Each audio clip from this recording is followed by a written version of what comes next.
바쁜 거 빨리 할게요. 자, 산업혁명.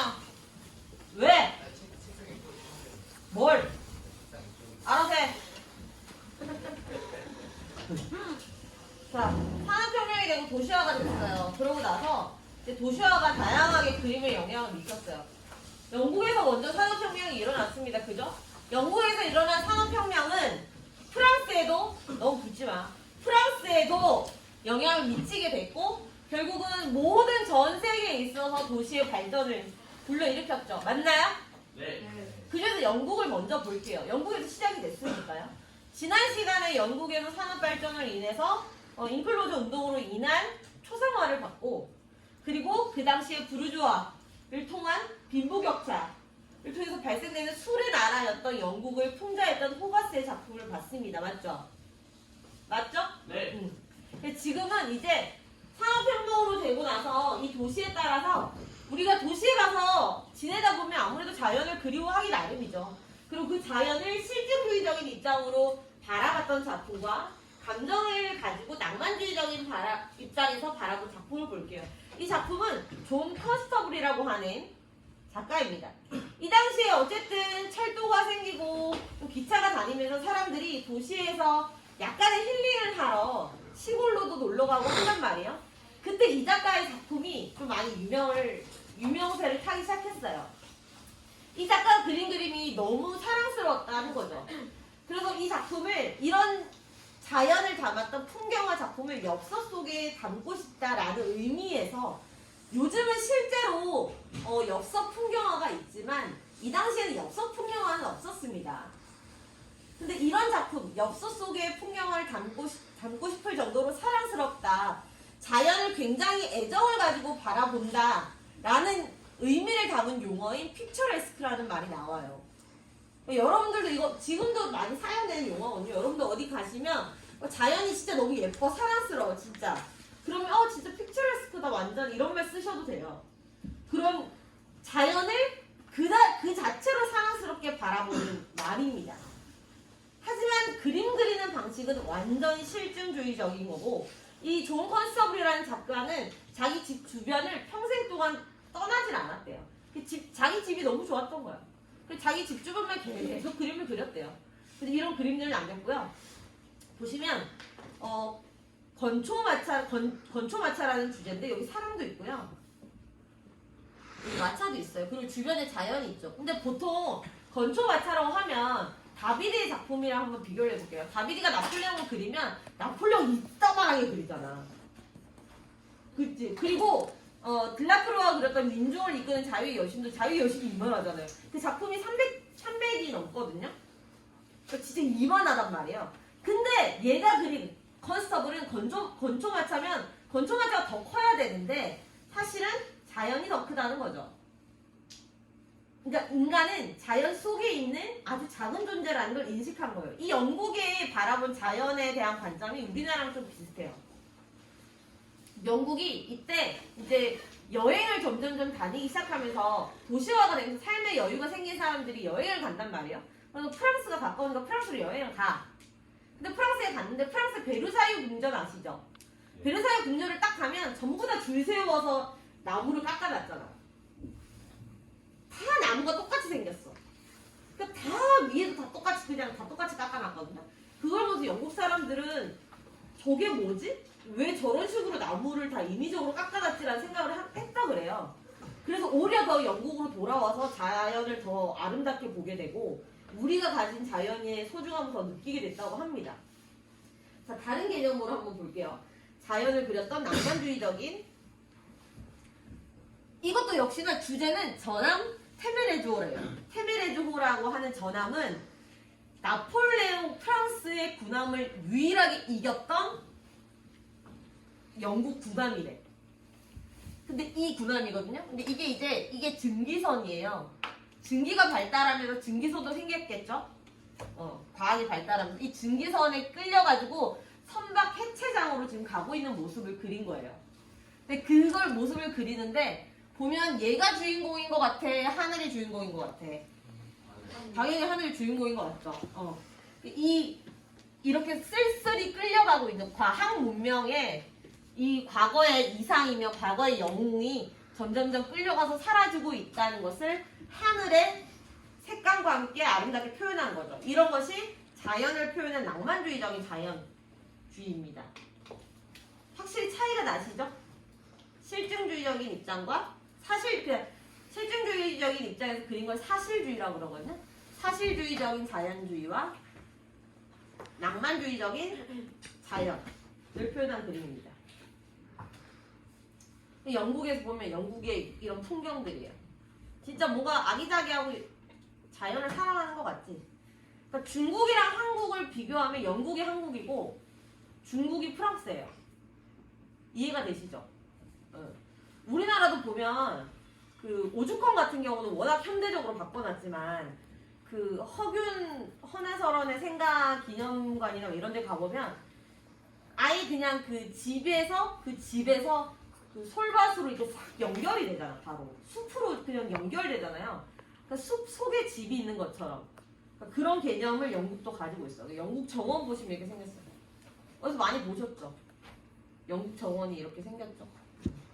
프랑스는 절대 이렇지 않아요. 삐쭉삐쭉 자라는 거 되게 싫어한다 그래요. 딱 칼같이 깎아내고 다 그런다고 합니다. 그랬대. 지금은 좀 바뀌었겠죠. 이 당시에 그랬다고 합니다. 자, 이제 사실주의 가겠습니다. 도시 문화가 생기면서 자연을 그렸던 사람도 있겠지만 도시 문화를 그대로 바라봤던 사람도 생기는 거죠.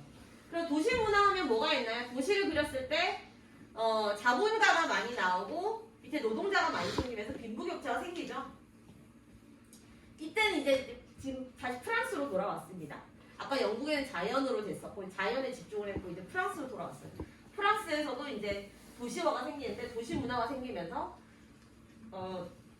자본주의와 노동자 사이의 빈부격차가 심해지고 그만큼 피해를 입는 사람들, 쓰러져가는 사람들, 외로운 사람들, 아픔에 허덕이는 사람들이 많이 생긴단 말이야.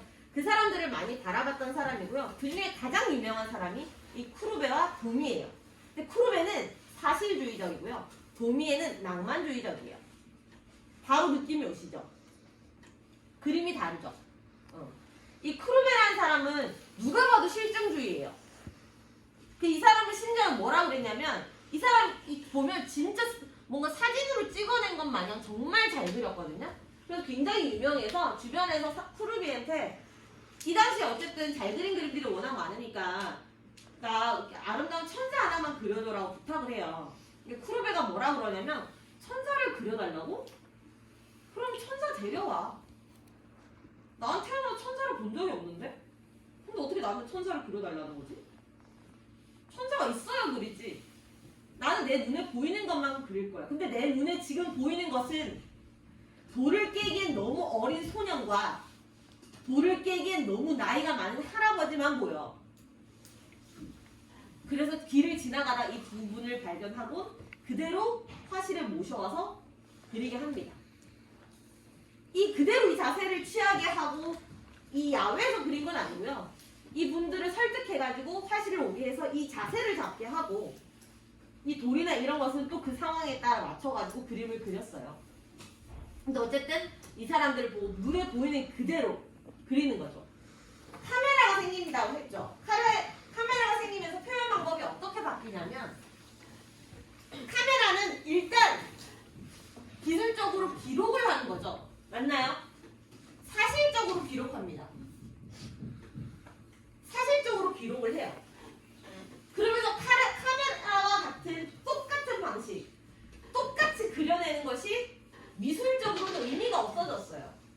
하지만 한편으로는 카메라와 같은 눈으로 바라보게끔 하는 거죠. 카메라와 같은 눈이 중요하다.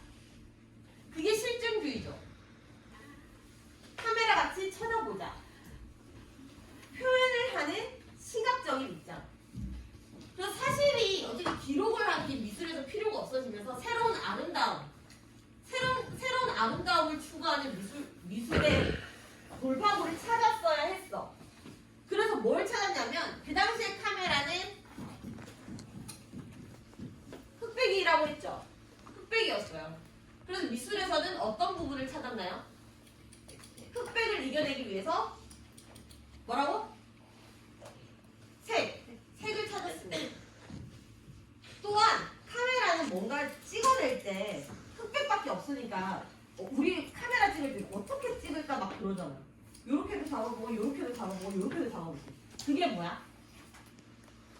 뭐라 그래? 구도. 구도라 그러지. 구도. 그 카메라의 구도를 가져와요. 그걸 뭐라 그러냐면 스냅 구도라고 하거든요. 스냅 구도라고 해요. 카메라를 찍어 나면 지나가는 사람은 이만큼 잘려버리잖아. 근데 옛날에 그림 그릴 때는 감히 화면 안에서 사람이 잘린다? 생각조차 할 수 없었거든요. 근데 카메라가 생기면서 카메라에 있는 구도를 그림에 그대로 가져오면서 잘라버리는 구도도 생기고, 그리고 색에 더 중시하는 것도 생기고, 카메라의 사실적인 기록성을 우리가 본받아서 우리도 역시나 기록하는 실증적인 시각으로 그림을 그리자는 것도 생깁니다. 그리고 카메라가 가질 수 없는 새로운 아름다움을 추구하고자 하는 작가의 활동들도 생겨요. 되게 복합적인 것들이 생기는 거죠. 이걸 가지고 좀 더 다시 또 설명을 할게요. 자, 다시 돌아가서 어쨌든 이 쿠르베라는 사람은 굉장히 실증주의적이고 카메라처럼 나도 카메라처럼 내 눈에 보이는 것만 그려내겠다라고 했던 작가였어. 그리고 이 사람이 그 당시에 마르크스나 엥겔스의 그 선언문처럼 약간 사회주의적이었어요. 이 사람이 되게 친했던 친구가 푸르동이었거든요. 푸르동이라는 사람이었는데 그 사람이 사회주의가였고, 그래서 좀 더 노동자에게 관심을 가졌던 사람이었습니다. 그래서 그냥 어떻게 보면 노동자에 관심을 가지고 사실적으로 그림을 그린 거죠. 그리고 이 도미에라는 사람은 굉장히 마음이 아픈 작가예요. 이 작가는 그림을 굉장히 잘 그리고 한데 너무 민중의 편에 서서 인생의 반 이상을 감옥을 왔다 갔다 했던 작가예요. 그러니까 우리나라로 치면 민주화 운동을 그림 그렸던 작가라고나 할까요? 이 제목이 뭐냐면 7월의 영웅이거든요. 들라크루아가 아까 그렸던 민중을 이끄는 자유의 여신이 1830년도에서 31년도라고 그랬죠. 이 작품도 31년도예요. 그러니까 그 작품을 그렸을 때 들라크루아가 그러고 나서 어쨌든 7월의 혁명이 실패로 끝났잖아. 이것도 실패로 끝나고 나서 그림을 그린 거란 말이야. 이게 뭐냐면 7월의 영웅인데 그 7월의 혁명을 이끌었던 영웅들이 스스로 자살의 길로 내몰리고 있는 상황을 그린 거예요. 이 돌에는 뭐라고 적혀있냐면 최후의 수단이라고 적혀있고요. 외발이죠. 다리가 잘렸고요. 역사 시간에 더 추가로 설명을 듣겠지만 어쨌든 7월 혁명까지 겪었는데 결국 그 부르주아들은 왕가를 다시 세우잖아요. 왕가를 다시 세우고 필립 왕을 다시 추대로 세우잖아요. 사람들은 화가 난 거지. 거기다가 그 7월의 혁명을 이끌었던 사람, 1000여 명 되는 사람들은 오히려 더 사지로 내몰려. 더 힘들게 살아요. 광주 민주화 운동에서 민주화 운동했던 사람들 지금 더 힘들게 산다 그러잖아요. 그런 개념이에요. 그런 걸 그린 겁니다. 자, 이제 과학의 발전에 대해서 이제 좀 더 생각을 해서 바라볼게요. 파리의 이 과학의 발전을 가장 대표적으로 다룬 작품 에펠탑입니다. 에펠탑은 누가 만들었을까요? 에펠. 오, 정답입니다. 에펠이 만들었어요. 에펠은 사람 이름이지만 회사예요, 회사. 에펠은 이미 회사를 차리고 있었거든요. 에펠이라는 이름의 회사를 차리고 있었는데 에펠이 다리 회사예요, 다리 회사. 교량을 하는, 그러니까 철근 구조로 만들어지는 다리를 만드는 회사거든요. 그리고 그 당시에 어쨌든 과학이 발전하면서 프랑스에도 뭐가 대단한 과학 발전이 있을 거 아니야. 그 중에서 프랑스는 강철이 대세였거든요. 그래서 프랑스에서 만든 강철이 전 세계로 뻗어나갔단 말이에요.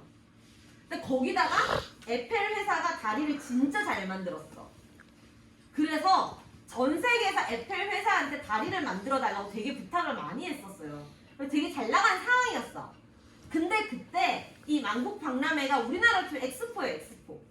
그러니까 기술 산업이나 그 과학 발달을 보여주는 전시회인데 그런 걸 하겠다고 이제 공모전을 내세워요. 1889년도에 만국 박람회를 하긴 했지만 그러니까 프랑스 혁명의 100주년으로 이때 하긴 했지만 원래 이 공모전은 1884년도에 하거든요.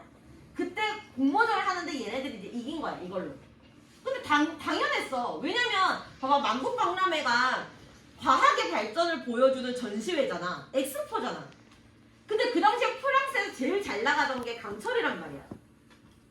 그걸 가지고 미술 작품을 만든 걸 제시를 했으니 1등할 수밖에 없죠. 그래서 얘네가 1등을 했어. 그리고 딱 설치를 했단 말이에요. 근데 설치하고 나니까 프랑스는 건축물들이 다 낮게 설치가 돼 있거든요. 아파트들이 거의 없어요. 다 낮거든요. 다 낮은데 이게 너무 높으니까 사람들이 시야를 방해하고 굉장히 조경상 흉물이다라고 이제 평가를 받았죠. 그래서 아예 이제 해체하기로 했어. 또 해체하기로도 했어요. 날짜까지 잡았어요. 근데 또 이때 과학이 발전이 돼서 하필 무선으로 하는 전산 전화기 있잖아요. 이때 개발이 됐는데 그거에 역할을 한다는 거야. 얘가. 그러니까 송신탑. 우리 딱 봤을 때 송신탑처럼 생겼잖아. 어마어마하게 큰 전기 송신탑처럼 생겼죠. 그 역할을 얘가 한다는 게 증명이 됐어요. 실증주의 증명이 됐어요. 그래서 안 없어졌잖아요. 원래 해체하기로 결정이 됐는데 날짜까지 잡아놨는데 그래서 지금까지 살아남아 있습니다. 근데 지금은 랜드마크가 되어 있죠. 그렇게 과학 발전을 보여주는 거고요. 그리고 과학 발전 중에서 특히 카메라, 아까 말했죠? 카메라가 흑백이기 때문에 색을 통해서 새로운 미술의 돌파구를 마련하겠다고 했던 것 중에 하나가 바로 이겁니다. 이때 망막도 개발된다 그랬죠? 망막이 발견된다 그랬죠? 개발이 아니지. 망막이 발견이 된다 그랬죠? 우리 눈에 딱 상이 맺히는 그 순간. 그래서 망막의 임프레션과 인상주의라는 이름의 임프레션이 똑같다 그랬죠? 그래서 그 망막의 임프레션을 가지고 있는 이 인상주의 임프레션이 같은 의미를 가지고 있는데 그 카메라의 역할과 똑같은 거야. 카메라는 인물이나 형태를 흑백으로 딱 포착을 한다는 거지. 근데 미술가들은 우리는 순간의 색을 망막으로 딱 포착하겠다는 거예요. 이거 조금 어렵죠? 이해 가세요? 카메라랑 망막이랑 똑같은 거야. 그 당시에 근데 카메라는 흑백으로 포착을 했고 미술가들은 색깔을 포착하겠다는 거야. 왜냐면 카메라를 포착해봤자 흑백이니까. 우리는 카메라와 다른 기록이 아닌 다른 것을 포착하겠다는 거지. 이해 가세요? 이해 가세요? 그때 또 그 당시에 망막이 그 순간의 포착을 의미하는 거기 때문에 우리 작가들도 우리 눈에 맺히는 그 순간의 인상적인 색깔을 포착하겠다는 거야. 근데 봐봐, 하늘을 봤는데 9시의 색깔이 다르고 9시 10분의 색깔이 다르잖아. 구름이 계속 움직이잖아. 그럼 그리려면 빨리 그려야 되지. 만약에 여러분들이 하늘에 그리는 지금 구름이 딱 지금 모양을 그려야 돼. 그러면 손을 빨리 움직여야 되죠. 근데 우리는 구름의 형태를 그리려고 하는 게 아니라 인상주의처럼 구름의 색깔을 그대로 포착해야 돼요. 바뀌고 있는 색깔을. 그러면 형태는 무너지겠어요? 안 무너지겠어요? 무너질 수밖에 없죠. 그래서 형태가 무너집니다. 보세요, 이 작품. 좀 더 볼게요. 무너졌죠? 형태 다 무너졌습니다. 색을 중심으로 그렸으니까. 그래서 일부분을 보니까 딱 떼놓고 보면 무슨 그림인지 모르겠죠? 이것만 봤을 때 무슨 그림인지 알아보겠어요? 모르겠죠? 그리고 앞과 뒤도 구분이 안 됩니다. 원근법도 모르겠어요. 색만 남아있어요. 색의 추상화가 시작되는 겁니다. 인상주의부터 추상화가 시작돼요. 이해하셨어요? 이 작품을 그린 사람이 세계에서 가장 유명한 작가 중에 하나의 모네예요. 모네. 클로드 모네거든요. 모네가 그린 무왕대성당 그림 작품 보세요. 이 무왕대성당 그린 것만 몇십 장이래요. 아침에 그리고 흐린 날 그리고 정오에 그리고 빨리 그 순간 내 눈에 포착되는 그 색깔을 그림을 그려내기 위해서 붓을 엄청 빨리 움직이는 거야. 형태는 다 무너지는 거죠. 색깔만 남아있는 거예요. 근데 요만큼만 딱 떼서 보면 그 형태가 제대로 있는지 아닌지 모르겠죠. 추상화입니다. 추상화의 시작을 보여주는 거죠. 그리고 아까 선생님이 이거 스냅 구도 찾는 데 있죠. 바로 그걸로 유명한 게 이 드가 작품이에요. 아까 이제 혁준이가 이 작품을 봤다, 이 작품도 유명하지 않아요? 라고 했는데 이 작품 되게 유명하죠. 드가가 이 작품이 유명한 게 사실은 너희 지금 쓰고 있는 파스텔 있잖아요. 재료 파스텔. 그게 인상주의부터 쓰였거든요. 왜냐면 빨리 나가서 그림을 그려야 되고 순간을 포착해서 그림을 그려야 되는데 다행히 과학이 발전돼서 파스텔이 개발이 됐어요. 그러니까 나가서 야외 스케치가 가능해진 거죠. 파스텔 덕분에. 그게 이때 나온 거예요. 그래서 드가가 대부분 파스텔을 많이 써서 그림을 그리거든요. 이 보면 이만큼 잘렸잖아요. 사람도 이만큼 잘리고. 원래 작품에서 이렇게 잘린다? 말이 안 되거든요. 고전 작품에서는. 근데 이런 스냅 구도를 활용하게끔 이제 미술가들이 받아들이기 시작한 거예요. 카메라의 구도를 받아들였기 때문에 이런 스냅 구도를 활용해서 인상주의 그림을 표현했고요. 그리고 이것도 역시 봐봐요. 이 부분만 딱 잘라서 보면 뭐가 뭔지 모를 거 아니에요. 수상화의 시작이죠. 색만 남아있는 거죠. 가장 인상주의, 인상파를 만들었던 작가, 이 작품, 만의 작품이 가장 유명한데 요거 참고로 보세요. 이게 세계 최초의 정물화입니다. 세계 최초의 정물화이자 우리가 사진을 찍으면 전통적인 사진을 찍고 나서 그 수은이라는 물에 이렇게 딱 담궈가지고 딱 꺼내는 양화 작업을 거치거든요. 음화에서 양화내는 작업을 거치는데 그 작업을 거치는 최초의 사진이에요. 근데 이거는 이 당시에는 복제가 안 됐다 그래요. 지금은 필름만 있으면 몇 장이고 1000장이고 10,000장이고 뽑아낼 수 있잖아요. 이때는 그러진 않았거든요. 최초의 사진입니다. 정물화 다게레오 타이프의 첫 정물 사진이죠. 자, 근데 내가 너희들한테 가장 보여주고 싶은 건 이 작품이에요. 만의 작품인데 이 작품입니다. 이 작품 보시면 누가 주인공